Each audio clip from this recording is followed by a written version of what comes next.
Hello everyone, कैसे हैं आप लोग। उम्मीद करते हैं बहुत अच्छे होंगे और अपनी तैयारी को और भी बेहतर तरीके से कर रहे होंगे। तो आज फिर से आप लोगों का वेलकम है हमारे अपने चैनल शारदा ऑनलाइन क्लास 0.5 पर।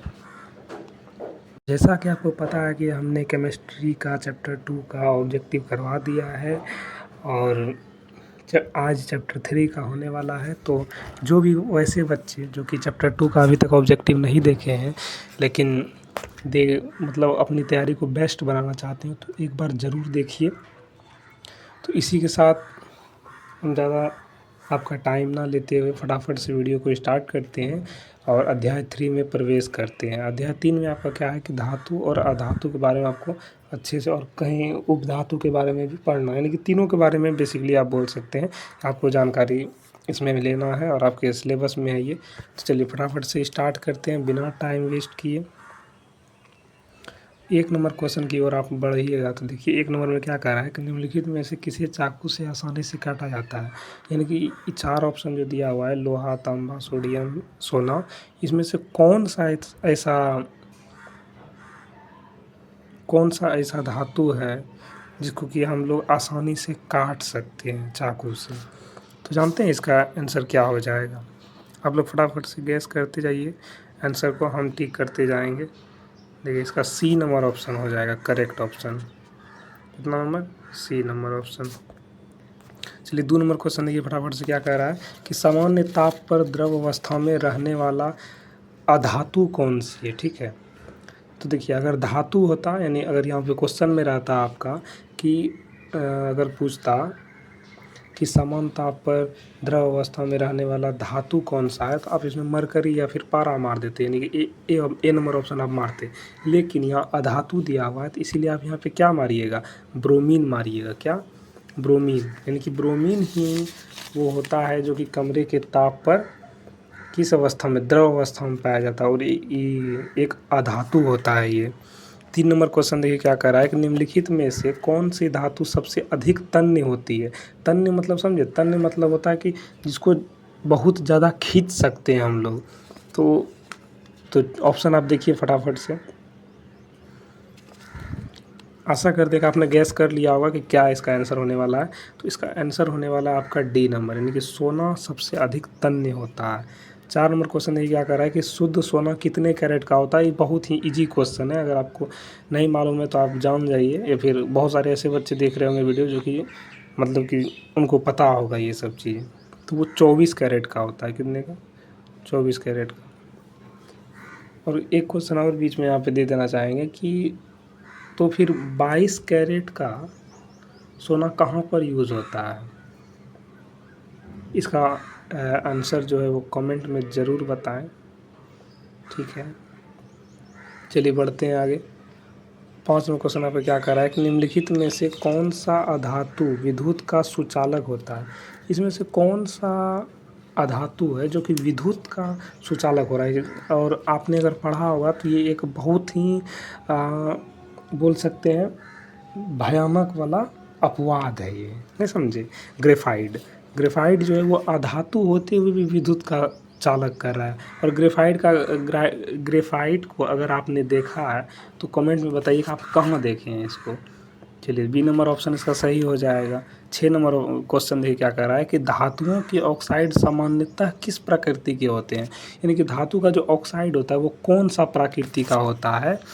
तो अगर आपने पढ़ा होगा या फिर इसको जान जाइए, बी नंबर ऑप्शन होगा। क्या? क्षारीय होता है। तो ये ऑप्शन को हम एक्सप्लेन नहीं कर पा रहे हैं क्योंकि टाइम थोड़ा सा ज़्यादा लग जाएगा उसमें। तो हम टेस्ट सीरीज़ जो ऐलान करवा रहे हैं या फिर जो भी लेके आ रहे हैं टेस्ट सीरीज़, उसमें एकदम अच्छा खासा आपको टाइम मिल रहा है। इसमें आपको बताया जा रहा है कि देखिए ये क्वेश्चन है जो कि आपकी एग्ज़ाम के लिए इम्पोर्टेंट होने वाला है। चलिए 7 नंबर क्वेश्चन देखिए, अधातुओं के ऑक्साइड सामान्यतः किस प्रकृति के होते हैं। धातु का आपने देख लिया, अब अधातु का देखना है। तो अधातु का जो है वो आपका अम्लीय होता है। क्या होता है? अम्लीय। चलिए 8 नंबर क्वेश्चन ये क्या कह रहा है कि किस धातु को केरोसिन यानी मिट्टी के तेल में डुबा कर रखा जाता है। तो कौन सा ऐसा इसमें से धातु है आपका जो कि मिट्टी के तेल में डुबा के रखिएगा तो बी नंबर ऑप्शन हो जाएगा सोडियम। सोडियम को रखते हैं हम लोग। चलिए 9 नंबर देखिए क्या कहता है कि बॉक्साइड निम्नलिखित में से किस धातु का मुख्य अयस्क है। यानी कि बॉक्साइड जो है वो निम्न में से जो दिया गया है नीचे उसमें से किस धातु का मुख्य अयस्क है, मुख्य एकदम। तो बॉक्साइड जो है वो आपका एल्यूमिनियम का है। किसका? एल्यूमिनियम का। एल्यूमिनियम का जो है मुख्य अयस्क माना जाता है किसको? बॉक्साइड को। ये भी पूछ सकता है कि एल्युमिनियम का मुख्य अयस्क क्या होता है, तो आप क्या बताइएगा? बॉक्साइड बताइएगा। चलिए पीतल यानी कि जो ब्रास, इसको इंग्लिश में शायद ब्रास बोला जाता है, पीतल निम्नलिखित में से किसका उदाहरण है? किस चीज़ का उदाहरण है पीतल? तो पीतल अगर आपको ध्यान में होगा तो ये मिश्रित होकर बनता है। कैसे? मिश्र करके, यानी दो धातु बोलिए या एक धातु एक अधातु बोलिए, कुछ इस टाइप का अगर दो खनिज को अगर मिला करके हम किसी भी धातु को बनाते हैं तो वो मिश्र धातु कहलाता है। दो धातु का मिश्रण, मिश्र धातु। चलिए पीतल में 11 नंबर क्वेश्चन पर कह रहा है कि पीतल में कौन कौन सी धातुएं मौजूद होती है। अब देखिए फिर पूछ लिया, मतलब पीछे पूछा कि क्या है पीतल, तो मिश्र धातु है। अब पीतल में कौन कौन सा धातु मौजूद होता है, तो मौजूद हो जाएगा आपका क्या क्या? तांबा और जस्ता। तांबा और जस्ता पीतल में मौजूद होता है। चलिए 12 नंबर क्वेश्चन आपका क्या कह रहा है कि सीसा और टीन की मिश्र धातु को कहते हैं। यानी कि सीसा और टीन को अगर हम लोग मिला करके किसी भी धातु को बनाएंगे, मिश्र धातु को, तो वो आपका क्या कहलाएगा? तो वही कहलाएगा सोल्डर। या फिर ये भी पूछ सकता है एग्ज़ाम में आपका कि सोल्डर जो है वो किस किस चीज़ से मिल करके बना हुआ है, तो सीसा और टीन आप कहिएगा। 13 नंबर क्वेश्चन देखिए आपका क्या कह रहा है कि निम्नलिखित में से कौन सी धातु ठंडे या गर्म जल से अभिक्रिया नहीं करता है लेकिन भाप के साथ अभिक्रिया करती है? करती है हो गया, यहाँ पे होना चाहिए करते हैं, नहीं। निम्नलिखित में से कौन सा ऐसा धातु है जो ठंडा या गर्म जल से अभिक्रिया नहीं करता है? ओहो, पढ़ने में थोड़ा मिस्टेक हो गया। यानी कि ठंडा और गर्म जल के साथ अभिक्रिया नहीं कर रहा है लेकिन भाप के साथ अभिक्रिया कर रहा है। तो 13 नंबर का जानते हैं, लोहा हो जाएगा। लोहा। क्वेश्चन देखिए क्या कह रहा है आपका 14 नंबर कि सबसे अधिक अभिक्रियाशील धातु कौन सी है। जो दिया गया है 14 नंबर में जितना भी, उसमें से सबसे अधिक क्रियाशील धातु कौन सा है कि नहीं? तो पोटेशियम हो जाएगा इसका आंसर। क्या हो जाएगा? पोटेशियम। ठीक है, पोटेशियम हो गया। उसके बाद ये 15 नंबर आपका क्या कह रहा है कि निम्नलिखित में से कौन सी अधातु चमकीली होती है। इसमें से बोल रहा है कि कौन सा ऐसा अधातु है जो कि चमकता है एकदम, है कि नहीं, पूरा एकदम लाइट करता है। तो आयोडीन हो जाएगा। आयोडीन एक ऐसा अधातु है जो कि चमकता है। हालांकि अधातु का चमकने का गुण नहीं है। आपने अगर पढ़ा होगा तो उसमें पढ़ा होगा चैप्टर में कि मुख्यतः यह नहीं चमकते हैं। ये गुण किसका है? धातु का है। लेकिन अधातु में भी ऐसे सब भी अपवाद हैं, एक दो तत्व जो कि चमकते हैं, जो आयोडीन हो गया। तो आपको ये दिमाग में रखना, ये सब क्वेश्चन ज़्यादा पूछता है अपवाद वाला। चलिए 16 नंबर क्वेश्चन देखिए क्या कर रहा है 16 नंबर कि खाद्य पदार्थों के डिब्बों पर जिंक की बजाय टीन का लेप होता है। क्यों होता है? खाद्य पदार्थ के डब्बा जो होता है उस पर जिंक के बजाय टीन का हम लोग लेप क्यों करते हैं? जानते हैं क्यों करते हैं? क्योंकि टीन की अपेक्षा जिंक अधिक अभिक्रियाशील है, इसीलिए करते हैं। ठीक। चलिए 17 नंबर क्वेश्चन देखिए क्या कह रहे हैं। लोहा को जंग से बचाने के लिए उस पर जस्ते यानी जिंक की पतली परत चढ़ाने की विधि को क्या कहते हैं? क्या कहते हैं भाई? तो यसद लेपन कहते हैं, गैल्वेनाइजेशन। देखिए इंग्लिश भी साइड में लिख दे रहे हैं ताकि आपको ध्यान में रहे, क्योंकि देखिए 10th लेवल तक तो हिंदी में मिलता है, आपके बुक में मिलेगा यसद लेपन, या जस्ताकरण, कुछ ऐसा सब, गैल्वेनीकरण, ये सब मिलता है। लेकिन आप जब आगे वाला बुक देखिएगा तो सिर्फ इंग्लिश में दिया रहेगा कि गैल्वेनाइजेशन रहेगा, है कि नहीं। चलिए तो 18 नंबर क्वेश्चन देखिए अब। अमलगम एक मिश्र धातु है जिसमें एक धातु हमेशा रहती है। यानी कि अमलगम एक मिश्र धातु है। अमलगम समझते हैं, मिलकर जो बनाया जाता है मिश्र धातु, यानी कि धातु का अमलगम यानी मिश्र धातु है जिसमें एक धातु हमेशा रहता है। यानी कौन सा ऐसा धातु है जो कि हमेशा रहता ही रहता है, तो वो है पारा। क्यों भाई? क्योंकि देखिए हम आपको एग्जांपल बताते हैं। यानी कि कोई भी आप अमलगम लीजिए, अमलगम मिश्र धातु, ठीक है, तो अमलगम तब ही बनेगा जबकि पारा मौजूद रहेगा, नहीं तो किसी और के साथ अगर मिश्रित हो करके अगर मिश्र धातु बन रहा है तो वो अमलगम आपका कहलाएगा ही नहीं। जैसे अगर यहाँ पे Hg और यहाँ कुछ भी मानिए न, Hg और Au मान लीजिए आप, या फिर Hg और Ag मान लीजिए, तो Ag क्या हो जाएगा? चांदी आपका अर्जेंटीना, ठीक है। तो ई क्या कहलाएगा जानते हैं? ई कहलाएगा सिल्वर का अमलगम, ठीक है। मिश्र धातु यही होता है, लेकिन जिसमें Hg मौजूद रहे उसी को अमलगम कहेंगे। तो अमलगम में पारा हमेशा मौजूद रहेगा।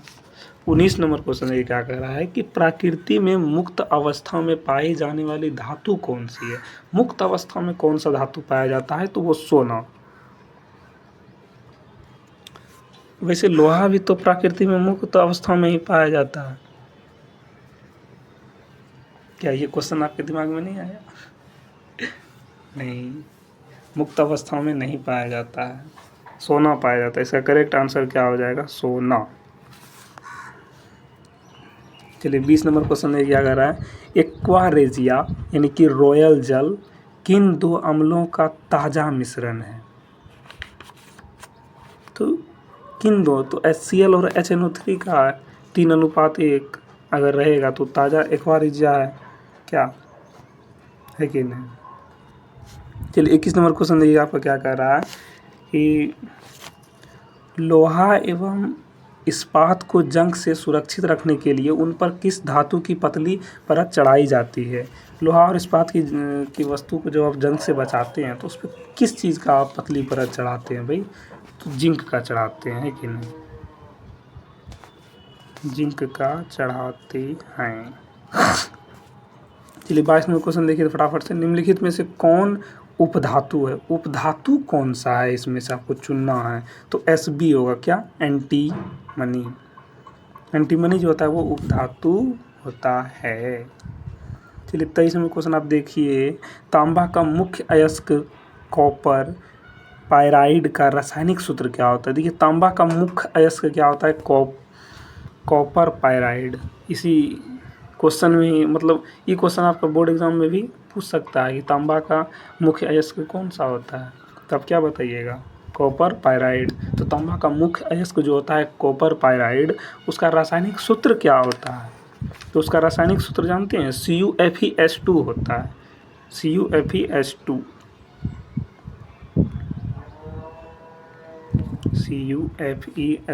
होता है।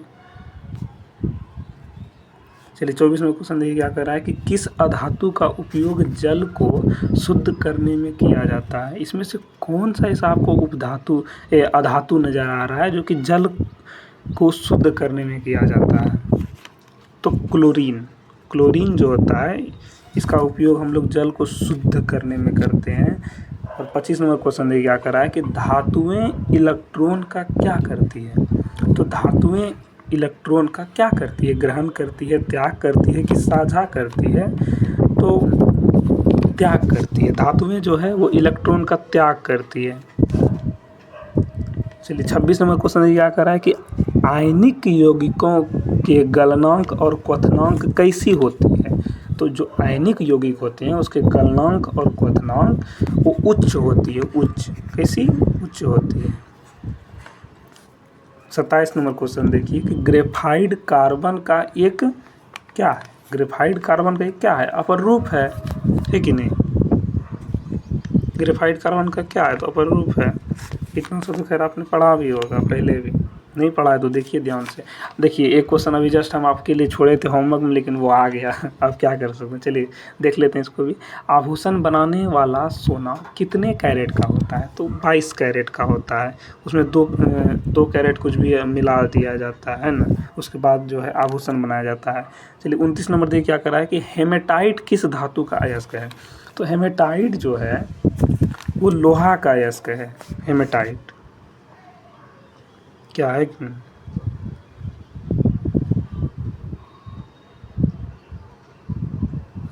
चलिए लोहा हो गया। 30 नंबर देखिए, क्वेश्चन ज़्यादा नहीं है मेरे दोस्त, क्वेश्चन कम ही है, लगभग हमको लगता है 40 होगा या 38 39 कुछ इसी तरह से। चलिए देखते हैं फटाफट से, अब 10 क्वेश्चन लगभग बच गया आपका। निम्नलिखित में से कौन सी धातु वायु में उच्च ताप पर गर्म किए जाने पर भी ऑक्सीजन से अभिक्रिया नहीं करती है? ऑक्सीजन से अभिक्रिया नहीं करती, कितना भी आप उच्च ताप पर इसको गर्म कर लीजिए। तो वो सोना है। सोना कभी भी ऑक्सीजन के साथ अभिक्रिया नहीं करेगा, है कि नहीं। चलिए 31 नंबर देखिए क्या कह रहा है कि सोडियम की परमाणु संख्या क्या होती है भाई? कभी कभी पूछ लेता है, इसीलिए देखिए आप क्लास 10th में तो 1 से लेकर के 20 तक परमाणु संख्या आप याद कर ही लीजिए कि कौन सा धातु का कितना परमाणु संख्या है। तो इसका जानते हैं क्या हो जाएगा? 11 हो जाएगा। 11 है सोडियम का परमाणु संख्या। चलिए 32 नंबर देखिए क्या कर रहा है कि सल्फाइड अयस्कों का सांद्रण प्रायः किस विधि द्वारा किया जाता है? सल्फाइड अयस्कों का जो सांद्रण होता है, सांद्रण क्या हुआ? शुद्ध करना, अयस्क का शुद्ध होगा तो सांद्रण किस विधि से किया जाता है? तो इसका हो जाएगा फेन उत्प्लावन विधि से। फोर्थ फ्लोटेशन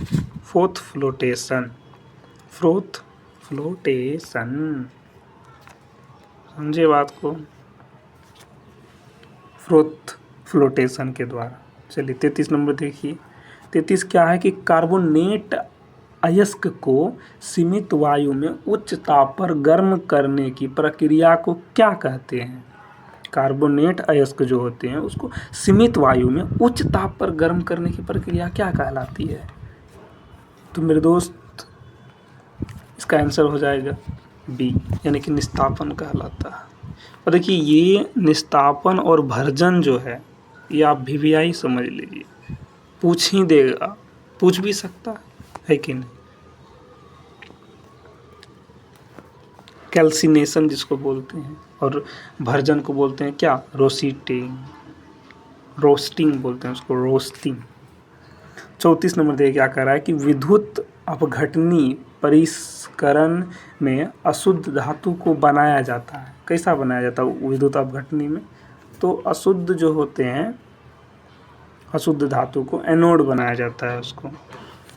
चलिए 35 नंबर देखिए क्या कह रहा है, निम्नलिखित में से कौन सी धातु जल में डालने पर तैरने लगती है? इसमें से कौन सा ऐसा धातु जिसको आप जल में डालिएगा तो वो तैरेगा? तो कैल्शियम है वो। कैल्शियम को अगर आप जल में डालते हैं तो वो तैरने लगेगा।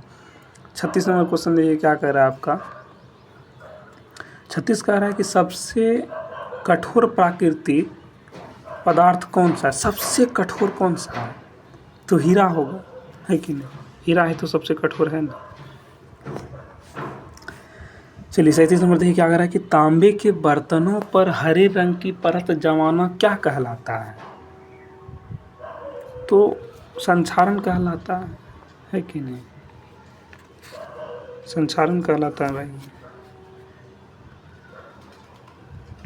क्या यार,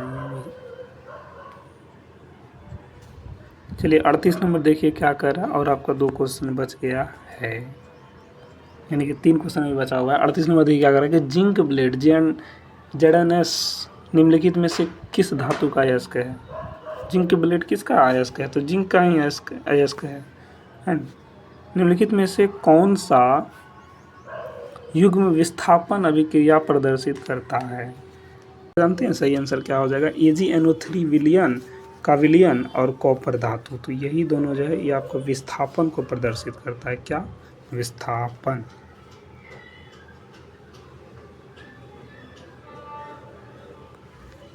ठीक है। 40 में देखिए, सिनेमार किस धातु का अयस्क है भाई? तो सिनेमार सिनेबार जो है वो पारा का यस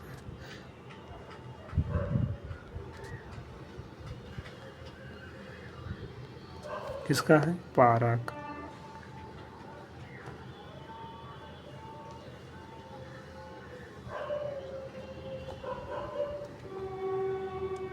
चलिए, तो इसी के साथ आपका ये 40 ऑब्जेक्टिव जो कि इम्पोर्टेंट ही था,